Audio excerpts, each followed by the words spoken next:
buenos días y bienvenidos en este 1 de septiembre. Iniciamos mes. Qué gusto que nos esté acompañando en esta mañana. Si usted está preparando los alimentos o incluso ya está disfrutando de ellos, pues buen provecho. Que este mes sea de bendiciones y éxitos y sobre todo alcance los objetivos que usted se ha trazado para este mes de septiembre. El noveno ya del año 2021. Qué rápido va el tiempo y pues realmente ya vamos a estar diciendo, se nos fue el 2021, pero por el momento vamos a ir pasito a pasito, que este mes de septiembre muchos lo han catalogado que será un mes de sorpresas. ¿Por qué? Pues más adelante le vamos a ir dando ese seguimiento a las noticias que ameritan que usted conozca sobre las cosas que van a suceder en este mes. Y en este día tenemos un invitado para tratar un tema que es necesario que esté en vista pública y que todos lo conozcamos. El invitado de esta mañana, tengo el agrado de presentar al licenciado Eduardo Escobar. Él es el director ejecutivo de Acción Ciudadana. Licenciado, buenos días, qué gusto que esté con nosotros. No, buenos días, gracias por la invitación, un gusto compartir con ustedes esta mañana este espacio. Gracias, gracias. Es importante, licenciado, que toquemos aquellos temas que muchos a veces dejamos de lado. En este sentido, ahorita podemos decir que la cuestión del Bitcoin es lo que está en apogeo ahorita, pero dejamos de lado unos temas que son muy importantes y que de hecho, como Acción Ciudadana, el Centro de Monitoreo de Transparencia y Democracia ha emitido un informe, y precisamente fue el 27 de agosto, si no me equivoco, sobre el dinero de los partidos políticos en el año 2020. Entrando con esto, me gustaría abordarlo primero de forma general. ¿Por qué es importante conocer los dineros que ingresan en los partidos políticos? Bueno, nosotros vivimos en un sistema democrático representativo. Sí.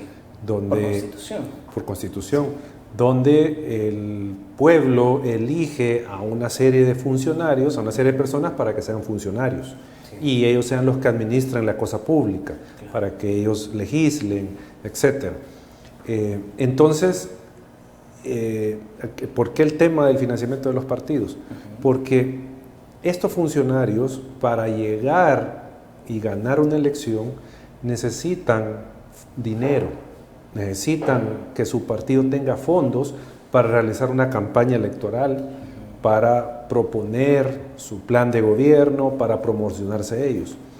Entonces, al saber que hay esa necesidad de dinero, y aquí viene la importancia del tema, es que cuando estamos ante un sistema de financiamiento que no tiene regulaciones, que no es transparente, se puede propiciar que los candidatos opten por dinero ilícito, por ejemplo. Okay. ¿Ya? O sea, que el crimen organizado financie una campaña electoral para una persona que se va a convertir en alcalde, alcaldesa, etc. También puede darse el caso de que no sea dinero ilícito, no sea del crimen organizado, sino que sea dinero lícito de una empresa o de una persona, pero esta persona lo entrega con un interés. ¿Y el interés cuál es? Si yo tengo una empresa, que el día de mañana este alcalde, por ejemplo, me otorgue a mi empresa todas las obras de construcción de la municipalidad, por ejemplo. Entonces, esa es, digamos, la relevancia de conocer esta información, porque nos permite conocer la relación que hay entre el dinero y la política, ¿sí? O sea, esa relación que muchas veces no se ve o no se quiere ver entre los políticos y los que tienen el dinero para financiar la campaña. Y esto repercute, y con esto termino, en el tema de la calidad de la democracia. O sea, ¿funciona la democracia en favor de los ciudadanos o en favor de intereses particulares? Entonces, digamos, esa es como la relevancia del tema, que como usted bien lo dice, muchas veces no se habla. Así es, el licenciado. Y para este 2020, que de hecho de ese año es que data el informe, hubo una disminución en los ingresos de los partidos. Y creo que esto se viene a sumar la pandemia de COVID, claro. Pero, ¿cómo podemos analizar esta disminución? Bueno, nosotros le venimos dando seguimiento al tema de los partidos, al financiamiento, desde 2016. O sea, Sí. y hemos logrado recopilar datos de 2014. Entonces tenemos el comportamiento del dinero de los partidos. Del 2014 al 2020. Al 2020 tenemos ese dato. Entonces, pues obviamente como hubieron años que no eran electorales, entonces ahí bajaba los ingresos, y no es lo mismo una elección legislativa que una presidencial. Sí, una presidencial como la del 2019. Entonces, en esta ocasión, los fondos de los partidos cayeron hasta la cifra de 5 millones de dólares. El año 2019, que fue electoral y que fue presidencial, se anduvo entre los 17 y 19 millones de dólares. O sea, ese año que era el presidencial, pues bajó la cantidad de dinero, pero este 2020, que era preelectoral, se fue a pique el ingreso de los partidos. Y aquí pueden haber, digamos, 2, 3 razones. Uno, como usted lo mencionaba, el impacto económico del COVID. Pues obviamente las empresas salieron afectadas y tenían probablemente menos disponibilidad de dinero para un partido. Eso es uno. Dos, los financistas pudieron haber optado por financiar directamente a candidatos, ya no darle al partido, sino que al candidato. Y aquí es donde no se reflejaría en la contabilidad, en el total, ¿verdad? Exacto, en la contabilidad del partido no se vería eso. Y lo tercero que influyó para que tuvieran menos plata los partidos este año, 2020, es que no se dio deuda política. O sea, el dinero que el Estado le entrega a los partidos para hacer campaña electoral no se otorgó. Entonces, eso significó que los recursos de los partidos fueran menores que en otros años. ¿Por qué no se entregó esta deuda? Siempre es por la cuestión de COVID, según lo que dijo el ministro, que no se le iba a pagar a los partidos deuda política por las prioridades de inversión que tenía el gobierno, ¿verdad? Pero contrasta pues con algunas cosas que se gasta tanto en publicidad del gobierno. Por ejemplo, este tema de las casetas de vacunación que al final no se usaron, gastos de propaganda y otro tipo de cosas que se han gastado del gobierno. Contrasta pues con eso de decirle a los partidos no les vamos a dar dinero, porque tenemos que atender otras cosas, pero vimos actuaciones del gobierno en materia económica que no eran prioridad tampoco, y que al final nos lleva a intuir que hubo un interés claro del gobierno de dejar de financiar a los partidos para tener más fácil la competencia electoral. Podemos decir entonces que con esta falta de financiamiento es prácticamente la consecuencia de lo que hoy tenemos en el Parlamento. Parte, porque aunque los partidos hubieran tenido el triple del dinero que gastaron, hay que jugar también con el factor del apoyo ciudadano. O sea, la mayoría de la ciudadanía pues no les está dando el apoyo a los partidos, y eso las encuestas lo dicen. Entonces, no porque tuvieran 15 millones de dólares, por ejemplo, no 5, eso necesariamente se iba a traducir en una victoria electoral. Probablemente hubiese llevado el mensaje de los partidos con más insistencia, con más intensidad, probablemente, pero el punto es que hubo, en términos financieros de campaña, un desequilibrio en la elección. O sea, no fue una elección equilibrada, como tampoco habían sido otras, porque antes era Arena y el FMLN los que tenían más recursos, y los otros partidos pues tenían que ver cómo sobrevivían. Ahora cambió, ahora es un partido que tiene mayor capacidad económica para invertir en una campaña. Aunque en el informe yo vi reflejado Arena con un monto bastante elevado, incluso sobrepasando a Nuevas Ideas. 2 millones y fracción, y Nuevas Ideas 800.000, pero ese dato de Nuevas Ideas, y aquí creo que es importante señalarlo, lo obtuvimos de lo reportado al Ministerio de Hacienda. Okay. ¿Ya? No de parte de la entidad política. Porque el partido por tercer año no nos ha entregado sus datos de financiamiento. Tercer año consecutivo. Tercer año consecutivo. Entonces, no sabemos si pudo tener donantes del extranjero que no están registrados, y que no aparecen en los datos de Hacienda porque no tienen NIT. O sea, digamos, un salvadoreño en el exterior que dona no va a aparecer en los datos de Hacienda porque no tiene NIT. Nuevas Ideas actualmente no tiene NIT. No, el donante. El donante. O sea, digamos, yo estoy en Estados Unidos, ya no tengo NIT, lo perdí, no sé cuál es el número. Entonces, cuando yo dono, eso el partido no lo puede reportar a Hacienda, porque la persona no es contribuyente, entonces no va a aparecer. Entonces, por eso le digo que los datos que tenemos son de Hacienda, pero ahí pueden omitirse un montón de ingresos, con ese caso de extranjeros, de salvadoreños en el extranjero, o que el partido hizo colectas, por ejemplo, y que las colectas significaron $200,000, por mencionar un caso. Entonces, eso no se va a ver reflejado en el listado de Hacienda.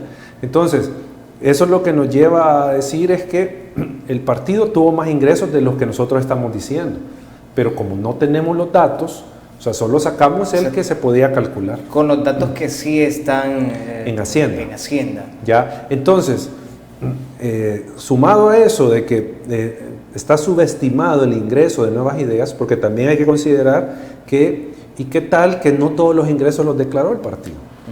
¿Ya? Entonces, sumado a eso, no perdamos de vista que siempre el partido del presidente se beneficia de la labor gubernamental.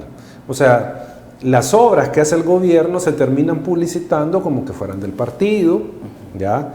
El mismo presidente, y eso lo hemos visto en todos los gobiernos, terminan haciendo propaganda para el partido. Entonces ahí hay una inyección indirecta de recursos a favor del partido. Bueno, y creo que si recordamos, la campaña política de Nuevas Ideas se vio marcada por el mismo presidente. Por el presidente, claro, o sea, y eso es lo que, los anuncios es lo que decían, vota por Nuevas Ideas, vota por Nayib, o sea, eso es lo que decían los anuncios.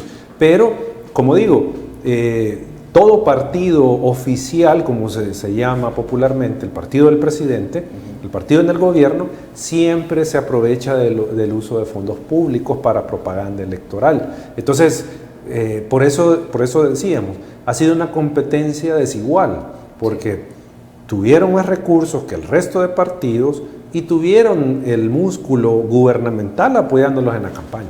Ok. Licenciado, tenemos que ir a la primera pausa comercial. Cuando retornemos seguimos hablando sobre este tema que es importante que lo abordemos y que lo conozcamos toda la población. No nos cambie, que ya seguimos con más después de los comerciales.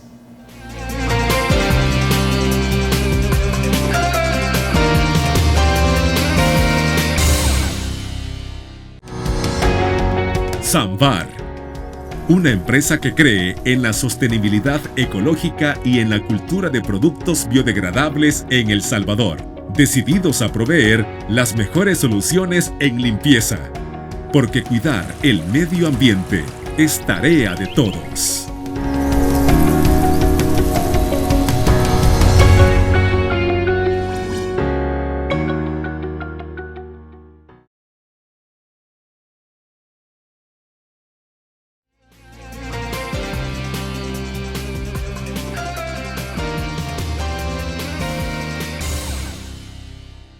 Bien, sigamos abordando un tema que es importante que todos conozcamos, y en esta mañana pues nos acompaña el licenciado Eduardo Escobar, director ejecutivo de Acción Ciudadana. Respecto a eso, pues la misma entidad ha emitido un informe y que está para que todos lo consultemos. Es sobre el dinero de los partidos políticos en el 2020. Conversábamos, licenciado, sobre el financiamiento de la parte privada, más de 5 millones. En este sentido, de la parte pública, no se refleja ningún financiamiento para ningún partido, incluyendo el que mencionábamos, que sería el oficialista. Claro. Sí, en esta ocasión, por lo que mencionábamos, las razones que dio el ministro de Hacienda, ningún partido recibió fondos públicos en concepto de deuda política. Es decir, y lo explico para los amigos que tal vez no se ubican qué es la deuda política.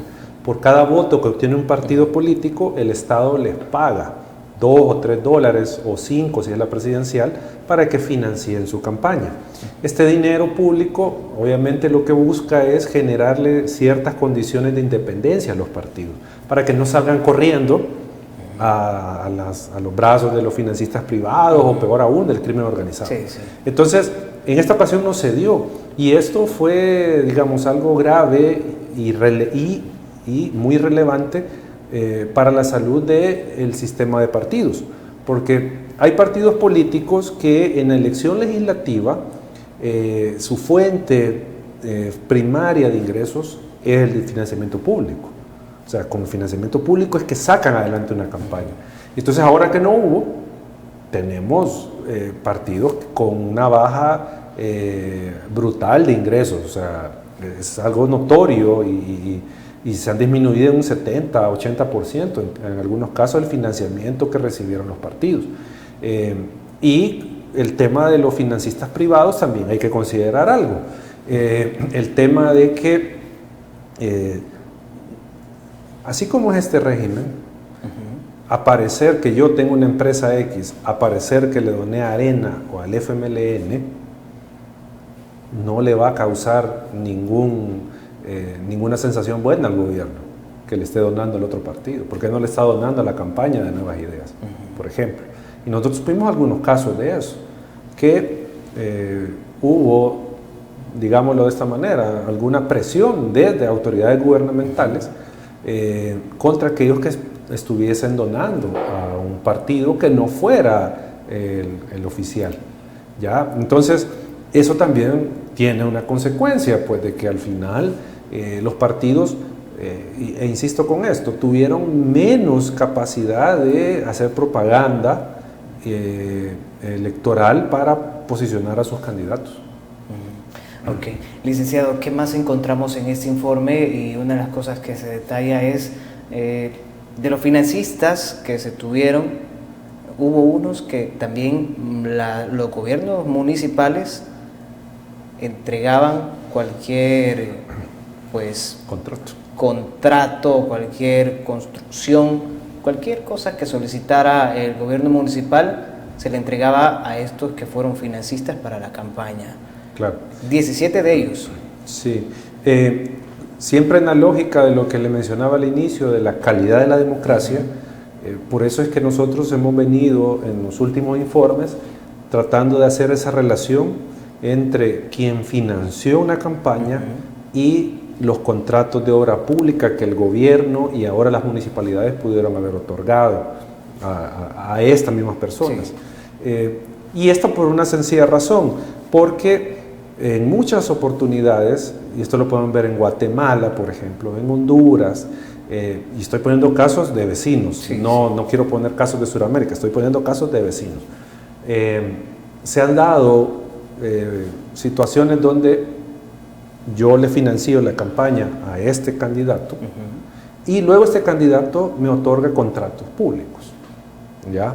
Si es el presidente, si es un alcalde, se da, está bien. Entonces nosotros eso es lo que buscamos. Y encontraron. Y hemos encontrado, por ejemplo, no solo a nivel municipal, porque creo que hay que ponerlo en su justa dimensión. Tanto a nivel de gobierno central como municipal se han dado estas prácticas.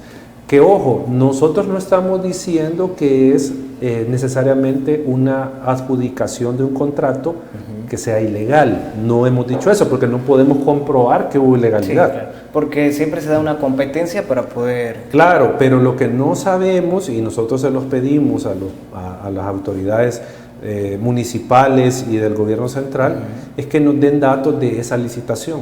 Por ejemplo, si nosotros encontramos que este donante recibió un contrato, lo que hacemos es que le pedimos información de ese contrato. Pero la información no solo es el monto, sino que quiénes más compitieron, cuáles fueron las ofertas, pero no nos dan esa información, ¿ya? Solamente él fue el ganador y él... Exacto. Entonces no sabemos si esa licitación no hubo competencia, ¿ya? O si el otro ofertante tenía una mejor oferta, ¿ya? O sea, no sabemos eso. Pero digo, no podemos a priori presumir que fue ilegal. Lo que sí podemos decir es que hay un conflicto de interés, porque yo le doné a su campaña y luego usted me da un contrato. Prácticamente se ve obligado a entregarle el contrato. Es como que fuera un pago, ¿verdad? Es como un pago. Entonces, Eso nosotros lo hemos encontrado, y digo, hemos encontrado parte, porque ahí hay cosas que hay que ponerse a escarbar, pero en los gobiernos de Antonio Saca, en el gobierno de Antonio Saca, en el de Mauricio Funes, Salvador Sánchez Serén, encontramos contratos hacia donantes, y eran contratos pues millonarios. Creo que la relación es: los partidos recibieron en donaciones de sus financistas en esos 3 periodos, y es el dato que tenemos, ¿verdad? Puede ser mayor, aproximadamente 1.5, 1.6 millones de dólares de donaciones, pero ellos dieron contratos por cerca de 50 millones de dólares a estas mismas empresas. Y como digo, e insisto, no estamos diciendo de que esto es ilegal per se, ¿verdad? Sí, Habría que indagar si no hubo una irregularidad, alguna ilegalidad en favorecer a mi financista. Entonces también este año lo hicimos en las alcaldías y encontramos que alcaldías de partidos, liderados por partidos que recibieron una donación de un contratista, existen esos casos de que el X empresa le dio a este partido, en general le dio $200,000, por decir algo. Entonces, estas municipalidades del partido terminaron posteriormente generando un contrato de obra pública o de prestación de servicios para la municipalidad con este donante, ¿ya? Entonces, ahí es donde nosotros decimos, bueno, está esa relación, hay un conflicto de interés, hay que investigar, que sea la Corte de Cuentas la que investigue si todo el proceso se dio conforme a la ley y no fue, digamos, amañado ese proceso. Ok, licenciado, y estas prácticas que usted menciona, pues que le han venido pues dándole seguimiento desde el gobierno de Antonio Saca, posterior a los 2 del FMLN, ¿cómo podemos analizar si no es a las 262 alcaldías las que se hace solicitar esta información? Porque no ha sido a las 262. No, el Centro de Monitoreo de Acción Ciudadana, que es el que hace investigación sobre esto, tiene una capacidad limitada pues, de procesar información y de solicitarla, porque nosotros le enviamos a cerca de 150 municipalidades la solicitud. ¿Y se tuvo respuesta de las 150? No, se tuvo respuesta de 80, 90, una cosa por ahí, no recuerdo exactamente el dato, y de esas habrán sido 20 o 15 las que dieron alguna información. O sea, se va reduciendo. Entonces, por eso decimos que es, digamos, son datos que hemos sacado, pero que esto puede ser todavía mayor, porque aparte, nosotros solo pedimos los 20 mayores contratos, no pedimos contratos menores. Pero ¿qué es lo que pasa si, por ejemplo, los 20 mayores contratos, el último es por un monto de $200,000, por ejemplo? Ya los de 50,000 no van a aparecer en ese listado, porque nosotros no podemos procesar toda la información, es lo que le digo, es bien difícil procesar eso. Pero lo que le quiero plantear es que, ¿y qué tal una empresa que ganó 10 contratos de 50,000? Tiene $500,000 en contratos con el Estado y le donó tal vez $30,000 al partido, ¿ya? Pero como no pedimos esos contratos menores, entonces ese dato no nos aparece, o sea, no aparece.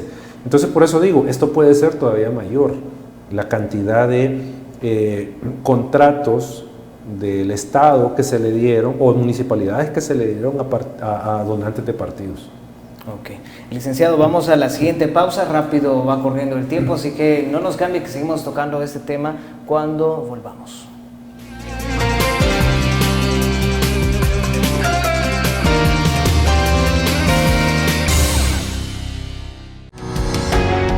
Samvar, una empresa que cree en la sostenibilidad ecológica y en la cultura de productos biodegradables en El Salvador, decididos a proveer las mejores soluciones en limpieza, porque cuidar el medio ambiente es tarea de todos.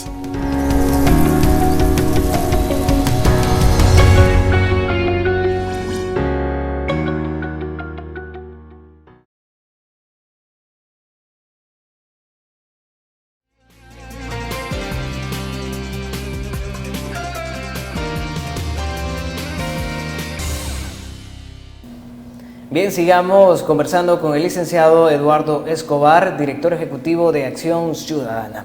Licenciado, me gustaría que mencionáramos también sobre un informe que elaboró Acción Ciudadana, precisamente sobre la adjudicación por la Comisión Ejecutiva Portuaria Autónoma para ampliar la terminal de carga y que se hizo el primer asocio público-privado.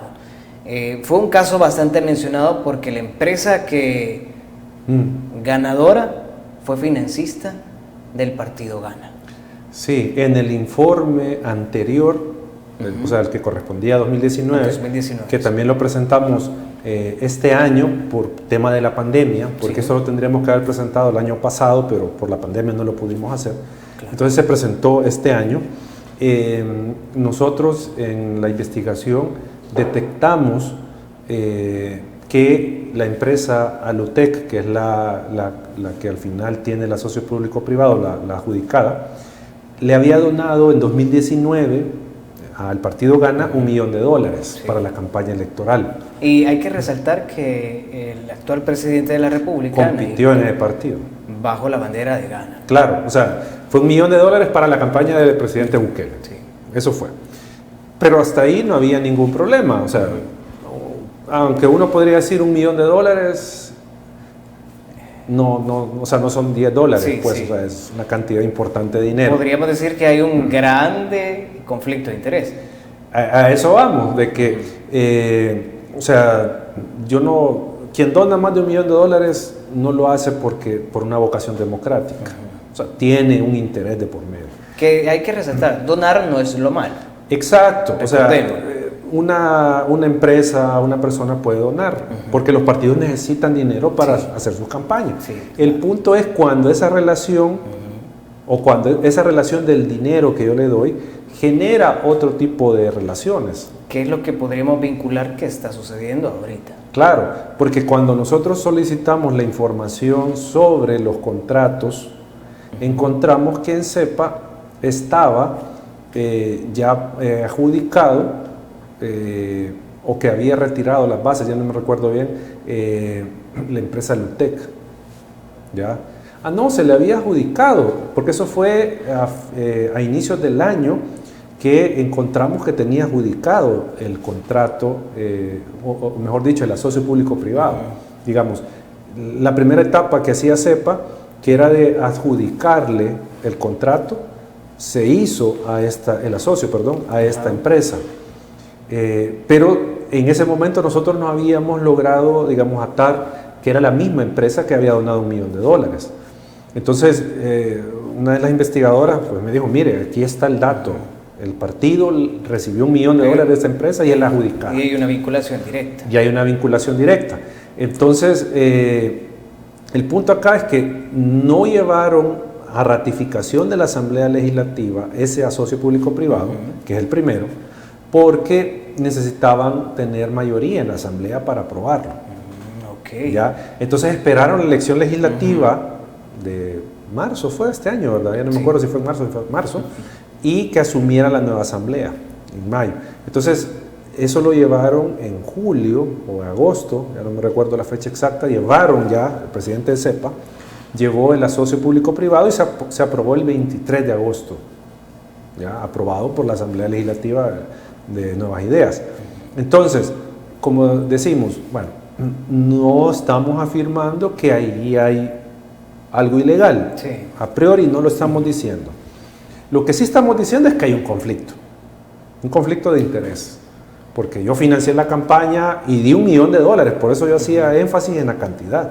O sea, era $1 millón, no era... no son $10, no eran $20,000, pues era $1 millón. Entonces, y ahora yo recibo un asocio público-privado del que me voy a lucrar durante 30 años, creo yo que, no me recuerdo el plazo, o 15, no me acuerdo el plazo del asocio público-privado. Pero entonces ahí es donde estos datos, ¿para qué sirven? Bueno, serviría para demostrar esa relación del donante con el contrato, sí. Y que la autoridad correspondiente, que es la Corte de Cuentas, audite ese procedimiento de licitación, de la oferta, que verifique si por ejemplo lo de Alutec fue la mejor oferta, o si solo fueron ellos los que al final terminaron presentando oferta, y por qué lo hicieron. Porque aquí hay otro punto, que se decía que 33 retiraron las bases, pero al final no fueron los 33 los que presentaron oferta. ¿Y por qué puede ser eso? Y esto, lo que voy a decir, no me lo estoy inventando yo. Okay. Eso es lo que pasa en otros países, y de seguro aquí también, que se elaboran términos de referencia y requisitos y todo ad hoc para ciertas empresas. ¿Ya? Okay. Y se les hace saber todo eso para que ellos estén listos y preparados para ser los únicos que logren pasar esa barrera y sean adjudicados. Mientras que los otros no están ni enterados. No, o sea, y cuando ellos presentan su oferta, obviamente no cumplen los requisitos.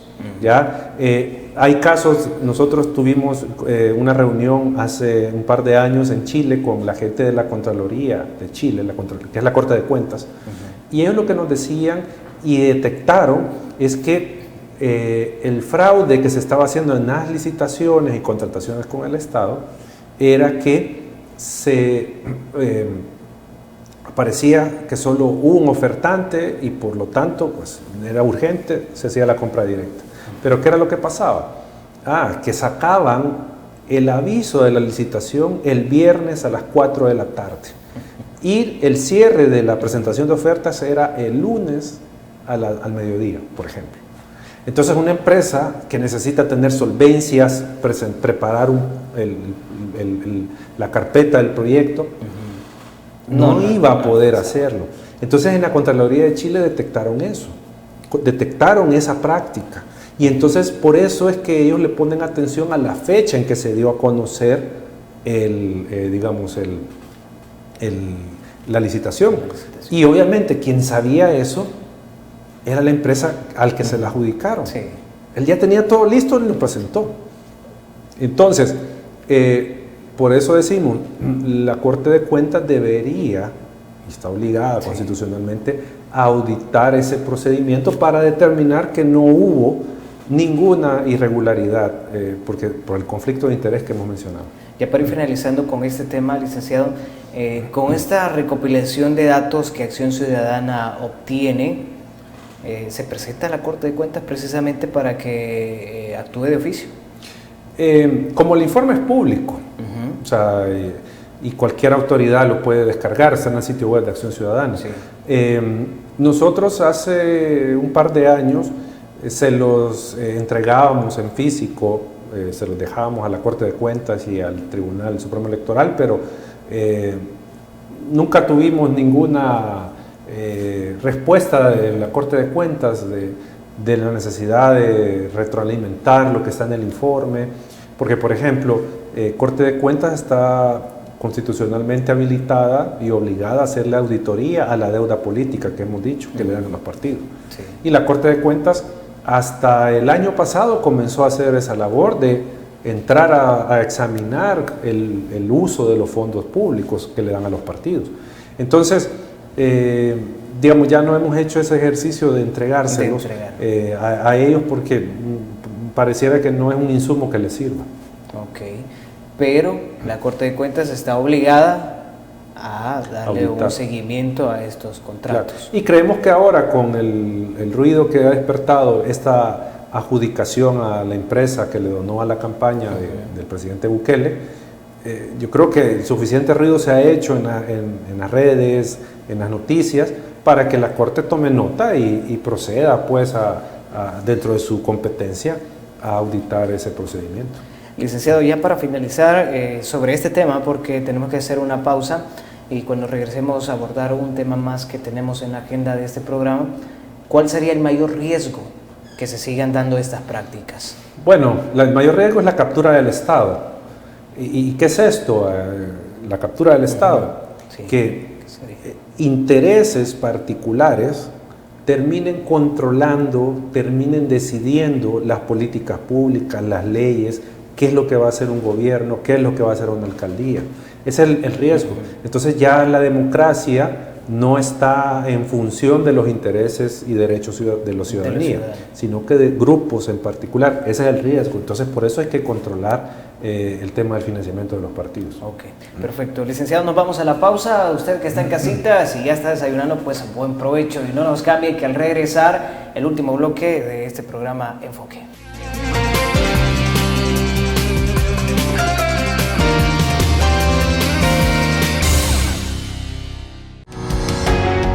Samvar, una empresa que cree en la sostenibilidad ecológica y en la cultura de productos biodegradables en El Salvador, decididos a proveer las mejores soluciones en limpieza, porque cuidar el medio ambiente es tarea de todos.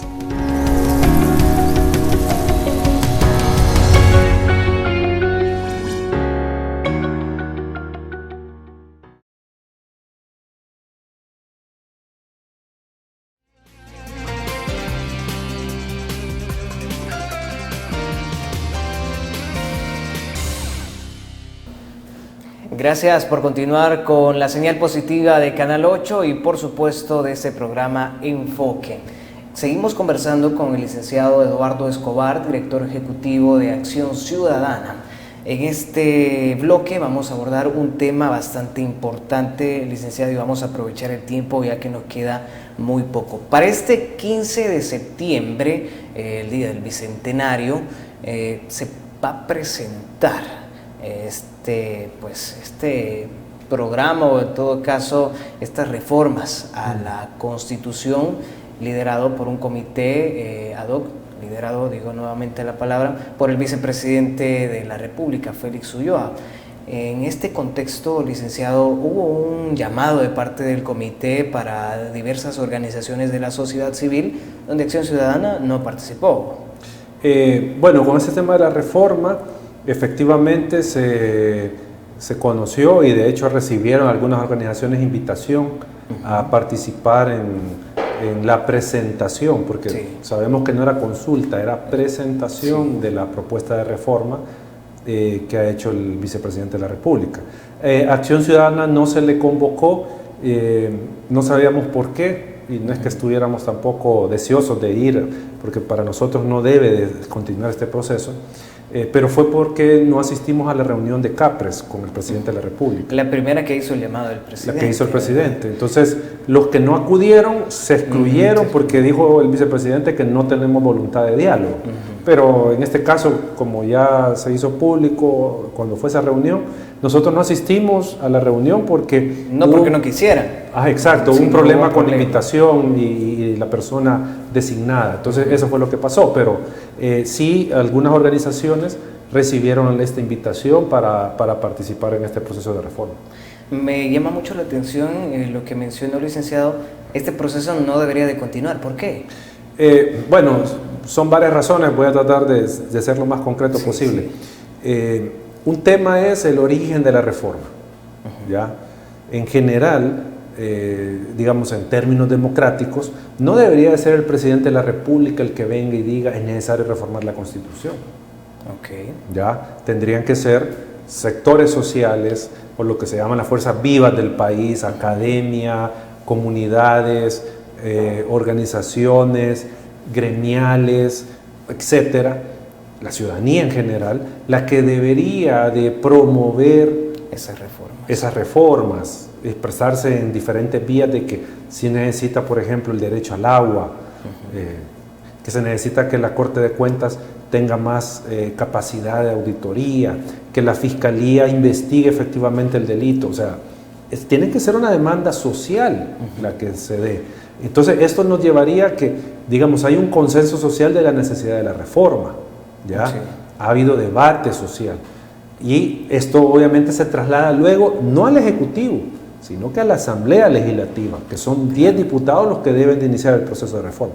Entonces, eso no se ha hecho así. Aquí no estamos hablando de que hay un debate y una necesidad y exigencia social detrás de la reforma, ¿ya? Sino que es el presidente el que la propone. Ese es el primer punto. Y lo otro, la necesidad. O sea, uno va a tomar una medida cuando es necesario. Si no es necesario, ¿para qué se hace? Acá se ha dicho de que la reforma se tiene que hacer porque la Constitución es muy vieja. Así se ha dicho. O sea, estoy poniendo en términos coloquiales. ya está desfasada. Pero nosotros hemos advertido que hay herramientas que todavía se pueden usar para ampliar el alcance de la Constitución y ponerla a tono con los tiempos. ¿A qué me refiero? Usted tiene un tribunal constitucional que es la sala de lo constitucional. Tiene jueces de la República, ¿ya? Tiene otras organizaciones estatales que generan jurisprudencia, ¿ya? Entonces ellos pueden ampliar el alcance de un derecho. Ellos pueden delimitar cuál es la competencia de un órgano de Estado o ampliársela, ¿ya? Entonces está la vía de la jurisprudencia, que se usa para no tocar el texto, sino que para darle una interpretación más amplia a un precepto constitucional. Y lo otro son el legislador, las leyes.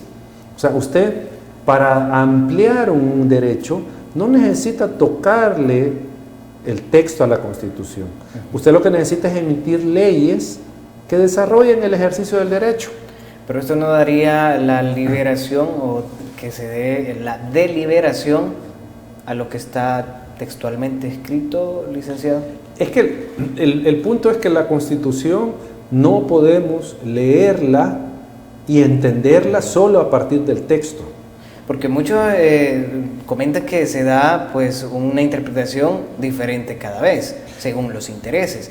Claro, está ese riesgo, pero el punto es que la ciudadanía tiene que exigirle a sus funcionarios que hagan una interpretación acorde a los principios democráticos, a los derechos fundamentales de la norma constitucional. O sea, pero pensemos en algo. Se dice, es que los derechos, hay que meter nuevos derechos y hay que ampliarlos. Por ejemplo, el derecho de acceso a la información, que ahora está expresamente señalado en el proyecto de reforma. Pero yo les digo y les pregunto, ¿y el gobierno está respetando el derecho de acceso a la información? Toda la información del gasto de pandemia está reservado. Sí. Toda está reservada. Por 7 años, si no me equivoco. Y entonces nosotros, ¿cómo sabemos que se usó correctamente ese dinero? Que no se desvió de dinero. ¿Cómo sabemos? Entonces, ¿cómo este gobierno está propugnando por que se amplíe el ejercicio del derecho al acceso a la información y ellos están reservando información? Mírenlo de la Asamblea Legislativa. Hasta que la presión en las redes sociales y de la prensa y de la opinión pública dijo, mire, están reservando información que la ley dice que es pública, la están reservando por 7 años y eso está en la ley que es pública y la reservan. Entonces, ahí también es algo, y dejo este dato para la ciudadanía para que reflexione de que en realidad querrá el gobierno que tengamos más derechos y que los ejerzamos de mejor forma, cuando muchos de estos derechos el mismo gobierno los está limitando. Dejo esa pregunta. Ok, licenciado, ya de forma rapidita, 2 preguntas. ¿Rectifica o nos quedamos con la misma decisión que no es necesaria una reforma a la Constitución? Esa es la primera pregunta, de una respuesta rápida, licenciado. No es necesario. No es necesario. Todavía el legislador y los tribunales pueden hacer su rol para tener una Constitución adecuada a los tiempos. Vea la Constitución de Estados Unidos. Es de 1786. Ok, y ya la última, licenciado, ¿cómo podríamos entonces señalar la relación que existe GOES o CAPRES, como queramos decirlo, de todos los órganos del Estado, con algunas organizaciones de la sociedad civil? Y en este sentido, Acción Ciudadana. No, nunca ha habido una relación cordial, siempre ha habido una relación de ataque desde el gobierno. Y no desde nosotros, porque las organizaciones, el rol que tenemos es fiscalizar el poder. Y vamos a señalar las deficiencias del gobierno, se van a señalar. Entonces, la relación pues ha sido tensa y ha sido siempre de desprestigio desde el gobierno hacia las organizaciones. Ok, perfecto. Licenciado, se nos acabó el tiempo. Muchas gracias por habernos acompañado en este 1 de septiembre, hombre. No, un gusto y siempre las órdenes. Perfecto, gracias. Y a usted que está en casa, pues gracias también por habernos sintonizado. Será hasta el día viernes que nos veremos, si Dios lo permite. Que tenga un feliz inicio de mes y también pues feliz mitad de semana. Bendiciones.